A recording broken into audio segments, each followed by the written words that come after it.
You may have heard about Apple and Facebook in the news recently for their recent spat over a new policy in iOS 14. Apple is requiring developers like Facebook to receive express permission from users to track them across apps and websites. Facebook is worried that most users won't give them that permission, which will make their advertising products less profitable. The two companies have now officially become rivals, and in this video, we're going to find out how their relationship evolved to this point and what the conflict looks like today. This is Greg with Apple Explained, and I want to thank NordVPN for sponsoring this video. If you'd like to help decide which topics I cover, make sure you're subscribed, and voting polls like this one will show up in your mobile activity feed. Alright, now the rocky relationship between Facebook and Apple began a long time ago when the iPhone had just been released and companies were figuring out the best way for mobile devices to access online services. There were two approaches.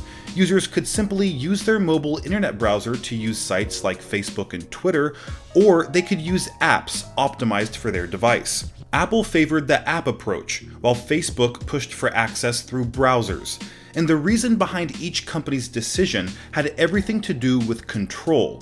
Using an app meant dealing with the gatekeeper of the App Store, Apple. On the other hand, if users accessed services through an internet browser like Safari, Facebook could exercise much more control over their website's functionality and privacy, or lack thereof. Fortunately for Apple, smartphone apps became users' preferred method of access, and developers like Facebook were forced to comply with functionality and privacy rules created by Apple. This is when tensions between the two companies were ignited, and they would continue to grow over the next decade. Facebook recognized the disadvantageous position they were in and began strategizing ways to escape it. In 2011, they tried partnering with HTC to create smartphones with Facebook services integrated directly into the operating system. That way, they could access valuable user data without restraint. Facebook took this approach to the next level in 2013 with the HTC First. It was the only Android device to be preloaded with Facebook's own user interface layer called Facebook Home. This replaced HTC's interface layer called Sense and gave Facebook unprecedented control over the entire operating system. This prompted privacy concerns from reviewers like Malik, who noted that the company was free to collect user data like never before. Facebook Home didn't last long though, with the HTC First only selling 15,000 units and being named one of the biggest tech failures of 2013. But Facebook didn't let that discourage them. Instead, they became even more ambitious, starting a new project that would allow Facebook to dominate the next big mobile device market, smart glasses.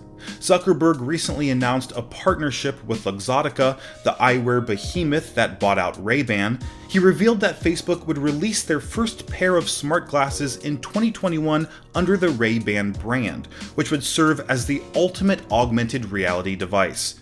Details about the product are still unknown, but many are speculating that the glasses could suffer the same fate as the HTC First.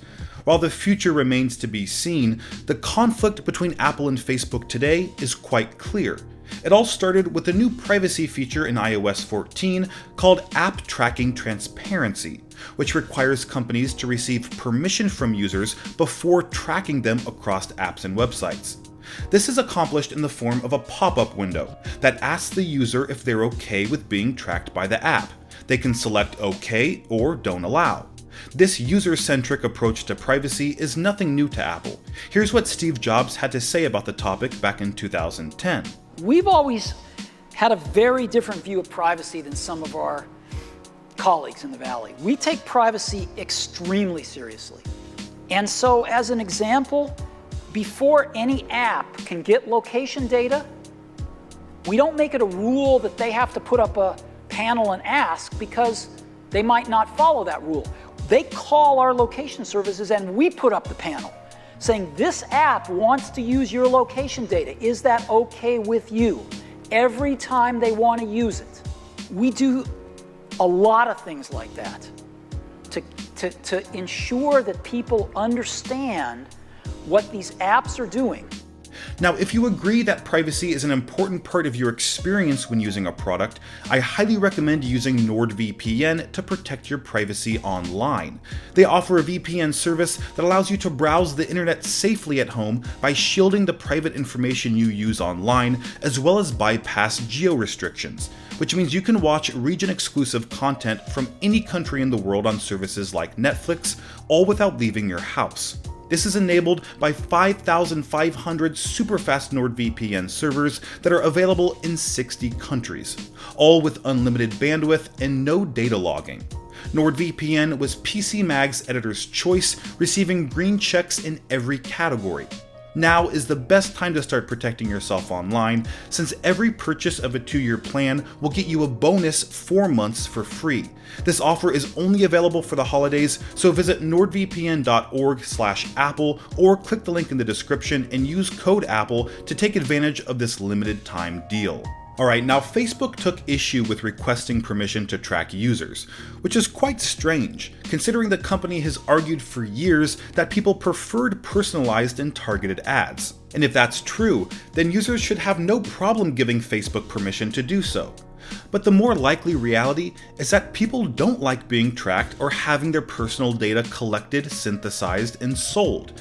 That means people who opt out of Facebook's personalized ads will become less valuable to advertisers. Zuckerberg estimated that businesses who use Facebook's targeted ads would lose 50% of their revenue as a result of iOS 14. Facebook went on to take out full-page attack ads against Apple in 3 US newspapers. They featured the title, "We're standing up to Apple for small businesses everywhere," which is a disingenuous way to frame an argument about privacy. The ad also mentions Apple's forced software update that will limit businesses' ability to run personalized ads and reach their customers effectively. But perhaps the best part is at the end, where it says, "Small businesses deserve to be heard." Not a very convincing statement from a company who's currently being sued by the Federal Trade Commission for anti-competitive and monopolistic business practices. It's clear that Facebook is waging this war against Apple out of their own interests, since Facebook's most profitable product, personalized ads, would become less valuable if users don't give permission to be tracked. And that's what this entire conflict boils down to: user privacy. Apple didn't create the app tracking transparency feature as a personal attack on Facebook or small businesses. They did it to protect their users' privacy, and they have a track record to prove their intent. Apple already added intelligent tracking prevention to Safari, location fuzzing in Maps, end-to-end encryption in iMessage and FaceTime, random identifiers in Siri, email hiding when signing in with Apple, and as much on-device processing as possible to keep user data off of Apple's own servers. In fact, many people have alleged that Siri fell behind other competing voice assistants due to Apple's refusal to leverage users' personal voice data. Not to mention the FBI publicly pressuring Apple to create a backdoor to the iPhone in 2016, and Tim Cook refusing. That's just a taste of Apple's record on user privacy. Now, what does Facebook's look like? Well, they have a long-standing history of privacy abuses and mishandling of user data. In 2007, Facebook started allowing companies to track what users bought online, then notifying their Facebook friends about it, all without the user's consent. In 2011, Facebook broke privacy promises by allowing third-party apps to access nearly all of a user's personal data, instead of only accessing data they needed to operate. This prompted a lawsuit from the FTC.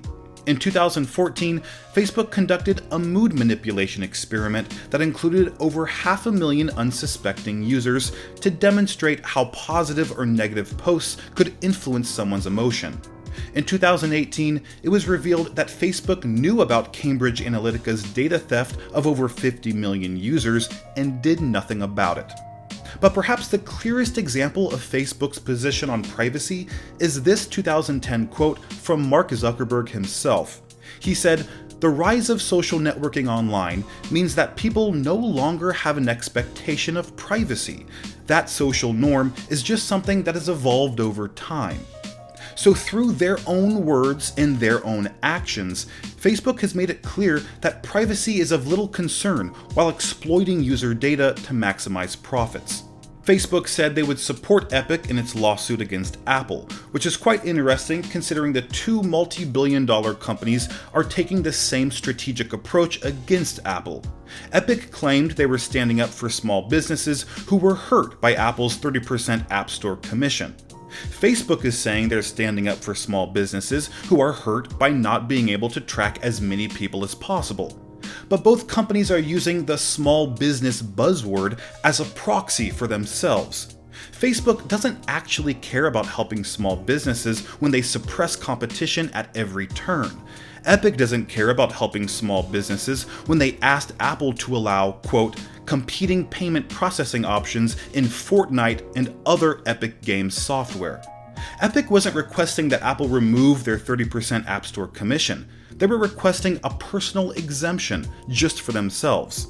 That's why, whenever investigating conflicts like this one with Facebook and Apple, a general rule of thumb is to follow the money.